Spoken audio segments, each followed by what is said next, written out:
AB Venkateswararao మాట్లాడుతున్నారు, live చూద్దాం. అందరికీ నమస్కారం.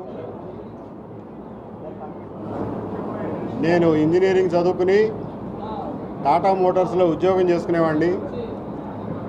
అదే కంటిన్యూ అయి ఉంటే కనుక ఇవాళ ఏదో ఒక ఆటోమొబైల్ కంపెనీలో ఏ కంట్రీ హెడ్గానో రిటైర్ అయ్యేవాడిని, లేదు అమెరికా వెళ్ళినా కానీ ఎక్కడో చోట రిటైర్డ్ లైఫ్ గడుపుతూ ఉండేవాడిని. ఏ కారణం చేత జరిగిందో తెలియదు కానీ ఈ ఇండియన్ పోలీస్ సర్వీస్లోకి వచ్చాను. వృత్తి ధర్మం రీత్యా ఎక్కడైనా సరే అన్యాయాల్ని, అక్రమాల్ని, అధర్మాన్ని, అణచివేతని ఎదుర్కోవడం నా వృత్తి ధర్మం. చట్టాన్ని ఉపయోగించి ఎక్కడైనా సరే అన్యాయం జరిగితే దాన్ని ఎదుర్కోవడానికి నా శాయశక్తిలా పనిచేసేవాడిని. చట్టం యొక్క గీతల్ని, అన్యాయాన్ని ఎదుర్కోవడం కోసం ఎక్కడన్నా కొంచెం అటు ఇటు జరిపానేమో కానీ అన్యాయం చేయడానికి ఎప్పుడూ గీతను జరపలా. నాకై నేను స్వచ్ఛందంగా అవినీతికి, చెడు అలవాట్లకి లోను కాకూడదు అని చెప్పి సర్వీస్ మొదట్లోనే నిర్ణయించుకున్నాను. అలాగే 35 ఏళ్ళు గడిపాను కూడా. దాని గురించి నేను సర్వీస్ మొదట్లో ఏమనుకునేవాడిని అంటే, ఆనెస్టీ రోజు రోజుకి తగ్గిపోతుంది, క్యారెక్టర్ రోజు రోజుకి తగ్గిపోతుంది. కాబట్టి 10, 20, 30 సంవత్సరాల తర్వాత ఆనెస్టీకి, క్యారెక్టర్కి మంచి వాల్యూ ఉంటుంది.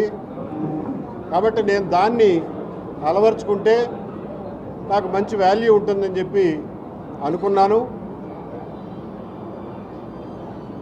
అది ఎగ్జాక్ట్గా అలాగే జరిగింది. నాకు ఈ విషయంలో పూర్తి సంతృప్తితో ఇవాళ రిటైర్ అవుతున్నాను. నేను నమ్మినటువంటి నీతి, నిజాయితీ, ఎవరికి అన్యాయం చేయకపోవడం, ఎవరికైనా అన్యాయం జరుగుతుంటే ఒక అడుగు ముందుపడి దాన్ని ఆపడానికి ప్రయత్నం చేయడం అనేటటువంటి నాలోని లక్షణాలే నన్ను ఈ రోజున ఇన్ని లక్షల మందికి దగ్గర చేసినాయి. అలాగే నాకు వచ్చిన కష్టాన్ని తమకొచ్చిన కష్టంలాగా భావించి ఎన్నో లక్షల మంది ఈ రోజున నా కోసం స్పందిస్తూ ఉన్నారు. బాగా చదువుకుని మంచి మంచి ఉద్యోగాల్లో, వృత్తుల్లో ఉన్న పెద్ద వయసు కలిగిన వాళ్ళను కూడా నాకు ఎదురైనటువంటి సవాళ్ళు, వాటి నుంచి నేను బయటకు వచ్చిన తీరు చూసి ఉద్విగ్నత పట్టలేక కళ్ళ వెంట నీళ్లు పెట్టుకోవడం, వెక్కి వెక్కి ఏడవడం గమనించాను. అంటే నా బాధ, నా పోరాటం, నా నిజాయితీ నన్ను ఎంతమందికి దగ్గర చేసిందో దీని ద్వారా నాకు అర్థమైంది. దీనివల్ల నా జన్మ చరితార్థమైంది అనుకుంటున్నాను.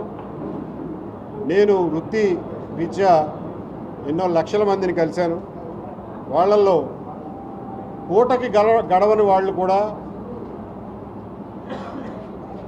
ఎంతో నిజాయితీగా, ఎంతో డబ్బు ఇస్తామన్నా కానీ అబద్ధం ఆడడానికి